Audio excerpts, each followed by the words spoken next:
दोस्तों, आप सभी का फिर से स्वागत है हमारे इस ऑनलाइन कोर्स MS वर्ड 2016 में। अब तक हमने फाइल मेन्यू के सारे ऑप्शंस के बारे में देख लिया, होम मेन्यू के सारे ऑप्शंस के बारे में देखा, इंसर्ट मेन्यू के सारे ऑप्शंस के बारे में देखा और डिज़ाइन मेन्यू के सारे ऑप्शन के बारे में देखा है। ठीक है, मुझे नहीं लगता कि आपको कोई क्वेरी और बची होगी। ठीक है, आप स्टेप बाय स्टेप देखते जाइए और आप धीरे धीरे सब सीख जाएंगे। और प्लीज़ इसका प्रैक्टिकल ज़रूर करते रहिए घर पर अपने लैपटॉप या डेस्कटॉप पर, ताकि आपके जो डाउट्स हैं वो क्लियर होते रहें, वरना आप भूल जाएंगे सारा स्टडी। ठीक है, तो अब हम जा रहे हैं लेआउट मेन्यू के बारे में सीखने। देखिए, लेआउट मेन्यू आपके डॉक्यूमेंट में काफ़ी महत्वपूर्ण रोल अदा करती है। इसमें पेज सेटअप के सारे ऑप्शन होते हैं। यानी पेज सेटअप मतलब कि आपका जो पेज है A4 साइज है या कोई और साइज है। जैसे बाज़ार में जो आपको होल वाले पेज मिलते हैं उसको हम लोग लेटर साइज बोलते हैं। ठीक है, और जो जनरली फ़ोटोकॉपी वाले होते हैं उन्हें हम A4 साइज बोलते हैं। तो हम यहाँ पर साइज़ देखेंगे, या अगर कोई और साइज है, जैसे एनवेलप होता है, लेटर का एनवेलप होता है, अगर आप उसे प्रिंट करना चाहते हैं तो उसे कैसे करेंगे। ठीक है, तो बेसिकली साइज़ के लिए हम लोग पहले बात करते हैं साइज़ क्या होता है। ठीक है, देखिए यहाँ पर आपको लेटर ऑप्शन मिलेगा। देखिए, ये जो लेटर ऑप्शन है ये वाला लेटर नहीं है जो पत्र आप भेजते हैं, वो लेटर नहीं है, ये अलग साइज है। ये आप इसकी डायमेंशन देख सकते हैं, 21.59 सेंटीमीटर क्रॉस 27.94 सेंटीमीटर। ठीक है, इसे जब आप मेज़र करेंगे तो आप पाएंगे कि ये वही होल वाले जो बड़े पेज होते हैं उसका साइज़ है ये। ठीक है, उसी प्रकार यहाँ पे कोई और साइज़ है, ये एक साइज़, ये एक साइज़, ये और A4। देखिए, जनरली जो हम डॉक्यूमेंट बनाते हैं उसका हमें हार्ड कॉपी भी निकालनी होती है प्रिंट आउट में, तो हम नॉर्मली A4 साइज़ ही यूज़ करते हैं। और अगर हमारे पास कोई बड़ा प्रिंटर है या बड़े पेपर भी हम प्रिंट कर सकते हैं तो हम मोर साइज में भी जा सकते हैं। तो जितना हमारा पेपर होगा उसकी विड्थ को नापेंगे हम लोग स्केल से सेंटीमीटर में, और हाइट को नापेंगे और यहाँ पे इनपुट कर देंगे। फॉर एग्जांपल, अगर हमारा 10 सेंटीमीटर की विड्थ है और 15 सेंटीमीटर का हाइट है, तो अगर हम ऐसे डालेंगे तो फिर हमारा कुछ पेज इस प्रकार सेट हो जाएगा। देख रहे हैं आप कितना छोटा पेज साइज हमारा हो गया है। ठीक है, फिलहाल इसे हम बैक करते हैं। तो आप समझ गए होंगे कि साइज का क्या यूज़ होता है। ठीक है, अब बात करते हैं मार्जिन की। देखिए, मार्जिन क्या होता है, ये जो आप देख रहे हैं IN, traction, line, multiple, rail roads, ये एक आपको एक लाइन सीधी लाइन में दिख रहे हैं। ठीक है, इसको हम लोग मार्जिन बोलते हैं। तो ये लेफ़्ट से मार्जिन हो गया, ये टॉप से मार्जिन हो गया, ये एब्स्ट्रैक्ट तक का टॉप से मार्जिन हो गया। इसी प्रकार ये राइट से मार्जिन हो गया, और इसी प्रकार ये यहाँ नीचे से एक सेट होगा बॉटम से मार्जिन। ठीक है, यानी कि मार्जिन जब आप देंगे तो चारों तरफ से आपको सिलेक्ट करने का ऑप्शन होंगे। देखिए, मार्जिन का अगर हम आपको एक प्रैक्टिकल एग्जांपल बताएं कि जैसे आपने कोई फाइल बनाई, ठीक है, और आप उसमें स्पाइरल बाइंडिंग करना चाहते हैं, तो जब आप उसमें स्पाइरल करेंगे तो साइड में होल में काफ़ी जगह चली जाएगी। ठीक, उसके बाद क्या होगा कि जो आपका डॉक्यूमेंट बचेगा, फॉर एग्जांपल यहाँ तक आपके होल आ गए। ठीक है, यहाँ पे मान लेते हैं एक होल यहाँ पर और एक होल यहाँ पर है, तो आपका इतनी स्पेस तो चली गई।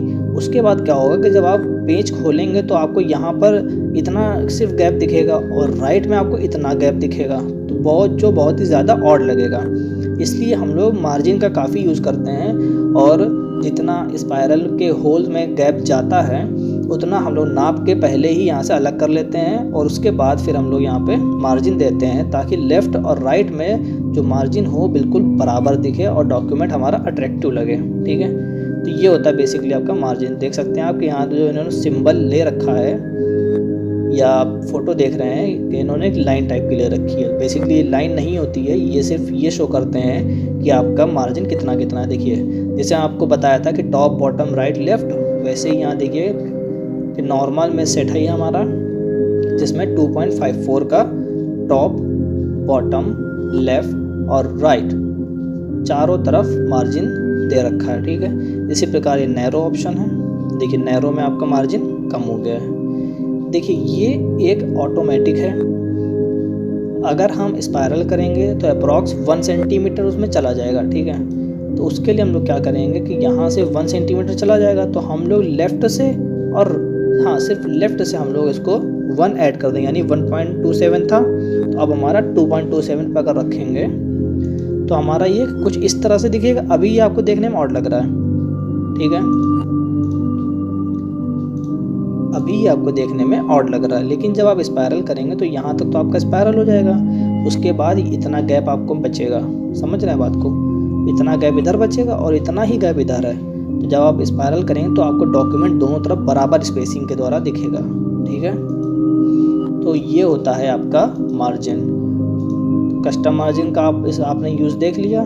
ठीक है, पेपर का देख चुके हैं हम और लेआउट के बारे में, और अभी हम जानते हैं आगे चल के। ठीक है, इसी प्रकार ओरिएंटेशन यानी पोर्ट्रेट या लैंडस्केप, यहाँ पे आप सिंबल देख के आप समझ सकते हैं कि पोर्ट्रेट का क्या मतलब होता है और लैंडस्केप का क्या मतलब होता है।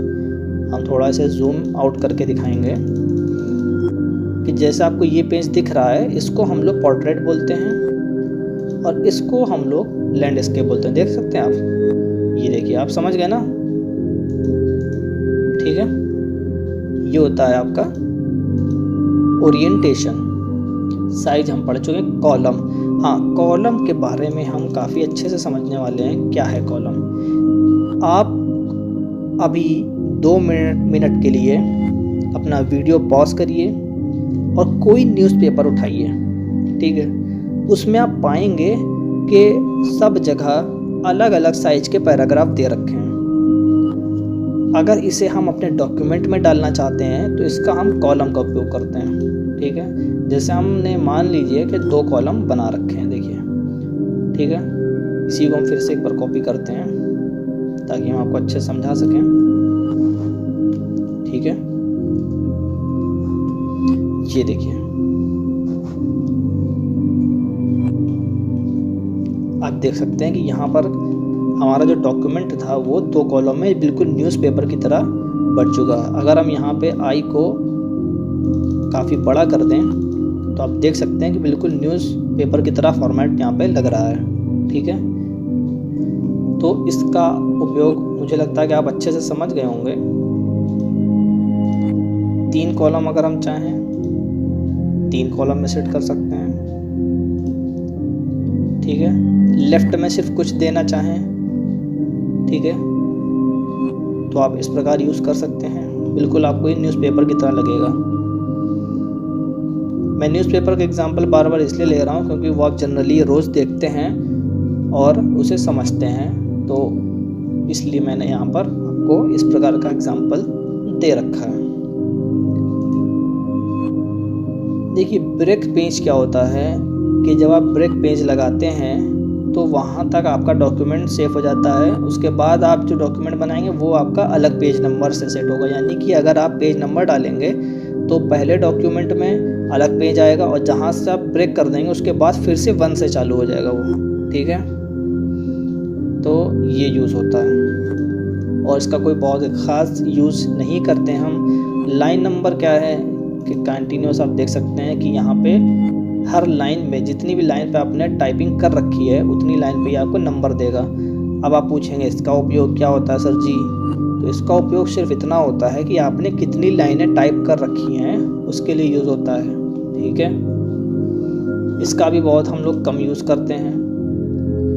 ठीक है, उसके बाद पैराग्राफ है, ये वही चीज़ है कि आपने स्पेसिंग कितनी देनी है। मान लेते हैं इसको फिर से 1 कॉलम करते हैं, लाइन नंबर हम लोग हटाते हैं। ठीक है, अब आप देखिए कि आप कितनी स्पेसिंग देना चाह रहे हैं। देख रहे हैं आप पैराग्राफ के बिफोर स्पेसिंग, यानी कि जो पैराग्राफ है आपका जनाब उसके बिफोर आपको कितनी स्पेसिंग देनी है। ठीक है, स्पेसिंग मतलब कि गैप कितना देना है। ठीक है, और पैराग्राफ के बाद में कितना गैप देना है। ठीक है, आप देख पा रहे हैं नीचे नीचे ध्यान से देखिएगा, ये गैप मैंने कम करा और ये मैंने ऊपर बढ़ाया और ये गैप मैंने नीचे बढ़ाया। ठीक है, और वही मार्जिन की तरह यहाँ पर है कि लेफ्ट से आपको कितना देना है गैपिंग।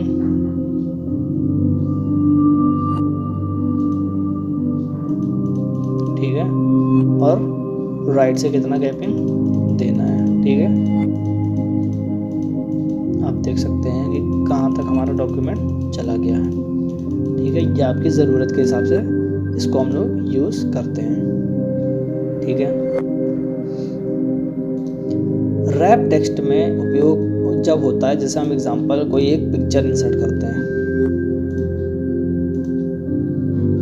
ठीक है, तो आप पाएंगे कि यहाँ पर आपको रैप टेक्स्ट का ऑप्शन मिल रहा है और पोजीशन का ऑप्शन मिल रहा है। ठीक है, जनरली ऑप्शन आपका लाइट कलर शो हो रहा था, यानी कि आप यूज़ नहीं कर सकते थे। ठीक है, तो इसका उपयोग खासकर पिक्चर्स में ही होता है। अब देखिए हम इस पर क्लिक कर रहे हैं और मूव करा रहे हैं तो ये कहीं मूव नहीं हो रहा है। इसीलिए नहीं हो रहा है क्योंकि हम लोगों ने इसको रैप टेक्स्ट नहीं किया है। ठीक है, रैप टेक्स्ट का मतलब कि हम इस अपने डॉक्यूमेंट मतलब फ़ोटो को कहाँ पर सेव करना चाहते हैं। बिहाइंड टेक्स्ट करेंगे तो देखिए हमारा जो टाइपिंग थी उसके पीछे शो हो रहा है, फ्रंट करेंगे तो टाइपिंग हमारी पीछे हो जाएगी और ये हमारा फ्रंट में आ जाएगा। ठीक है, फिलहाल हम बिहाइंड टेक्स्ट करते हैं इसको, और अब आप देखेंगे इसको हम कहीं भी मूव कर सकते हैं अपनी नीड के अकॉर्डिंग। ठीक है,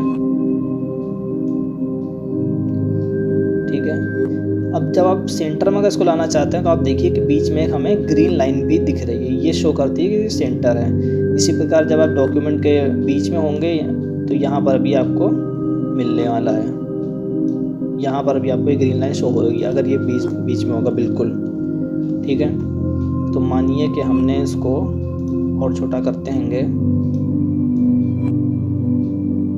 ठीक है, अब ये बड़ा विचित्र लग रहा है, बड़ा अजीब लग रहा है, तो इसकी फॉर्मेटिंग के बारे में हम आपको बताते हैं। Picture border. ठीक है, आपको बॉर्डर कैसा चाहिए है, उसकी विड्थ कितनी है, देखिए यहाँ पर आप देख सकते हैं। ठीक है, पिक्चर का अगर आपको इफेक्ट डालना चाहते हैं यूज़ कर सकते हैं आप अपनी ज़रूरत के हिसाब से। ठीक है, ठीक है, मान लेते हैं ये हमको अच्छा लगा तो हमने इसको लगा दिया है। ठीक है, बाकी इसकी अदर फॉर्मेटिंग जो है यहाँ पे वो हम बाद में देखेंगे। फिलहाल अभी हम लेआउट पर ही जाते हैं अपने। पोजीशन कोई ख़ास नहीं है आपके समझने के लिए, वही चीज़ है। ठीक है, तो आप देख सकते हैं यहाँ पर कि यहाँ पे बिल्कुल जैसे न्यूज़पेपर में हम लोग करते हैं सेम वैसा ही फॉर्मेट आपको मिल रहा है, देख रहे हैं आप। तो आप इसे ज़रूरत के हिसाब से आप देख सकते हैं कि आपको कहाँ पे कैसा चाहिए। ठीक है, आप देख पा रहे हैं कि एक हमने फ़ोटो लगा दी, उसके बगल में पैराग्राफ लिखा हुआ है, एक ऊपर लाइन लिखी है, ऊपर सब हेडिंग है। ठीक है, ये है आपका पोजीशन के बारे में। ठीक है, इसमें अदर ऑप्शन हम जनरली यूज़ नहीं करते इसलिए इसको हम आपको नहीं बताने जा रहे हैं। पोजीशन में आप यहाँ पे और भी ऑप्शन दे सकते हैं। ठीक है, उसकी आपको प्रॉब्लम नहीं है। अच्छा, ब्रिंग फॉरवर्ड और सेंड बैकवर्ड का जो ऑप्शन है इसे हम लास्ट के लेक्चरों में कवर करेंगे जहाँ पर हम प्रैक्टिकल अप्लाई करेंगे। फिलहाल मैं इतना बता दूं कि ब्रिंग फॉरवर्ड मतलब कि जब आप दो या दो से अधिक इमेज का उपयोग करते हैं या फ़ोटो का उपयोग करते हैं या फिर आप किसी शेप का यूज़ करते हैं तो अक्सर आपको अपनी ज़रूरत के हिसाब से शेप को सेट करना होता है। तो उसमें है ब्रिंग फॉरवर्ड और सेंड बैकवर्ड, जो कि हिंदी से इंग्लिश से आपको समझ में आ रहा है कि फॉरवर्ड मतलब आगे भेजना है, बैकवर्ड मतलब पीछे भेजना है। ठीक है, तो इसका यूज़ करा जाएगा और कैसे करेंगे इसे हम लास्ट के लेक्चरों में देखेंगे। ठीक है, अलाइनमेंट कोई ख़ास चीज़ नहीं है इसलिए मैं नहीं बताऊंगा। रोटेट ये अच्छा ऑप्शन है आपके लिए, इसके बारे में समझना काफ़ी ज़रूरी है। रोटेट ऑप्शन कि आप अपने डॉक्यूमेंट को कितना एंगल से घुमाना चाहते हैं। आप चाहें तो यहाँ पर जो आपको ये राउंड दिख रहा है इस पर भी आप क्लिक करके डॉक्यूमेंट को या फ़ोटो को ऐसे आप रोटेट कर सकते हैं। ठीक है, देख रहे हैं आप कि पहले से कितना अट्रैक्टिव लग रहा है हमारा डॉक्यूमेंट। या अगर हम चाहें तो एंगल यहाँ पर सेट कर सकते हैं। ठीक है, ये देखिए ये एंगल है 21 डिग्री का, और जैसे इसको हम वेरी करेंगे, चेंज करेंगे, देखिए हमारा डॉक्यूमेंट और घूम जाएगा। ठीक है, तो हम इसे अपनी ज़रूरत के हिसाब से देख लेंगे कि हमें कहाँ पर किस जगह पर कैसा डॉक्यूमेंट चाहिए है। ठीक है, उसका उपयोग हम कर सकते हैं।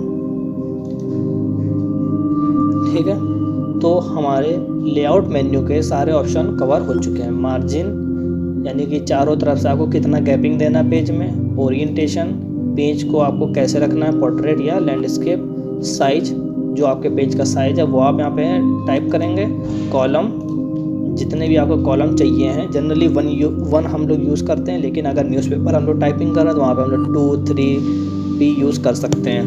ठीक है, लाइन नंबर आप देख चुके हैं, स्पेसिंग बिफोर और आफ्टर पैराग्राफ या लेफ्ट और राइट ऑफ पैराग्राफ।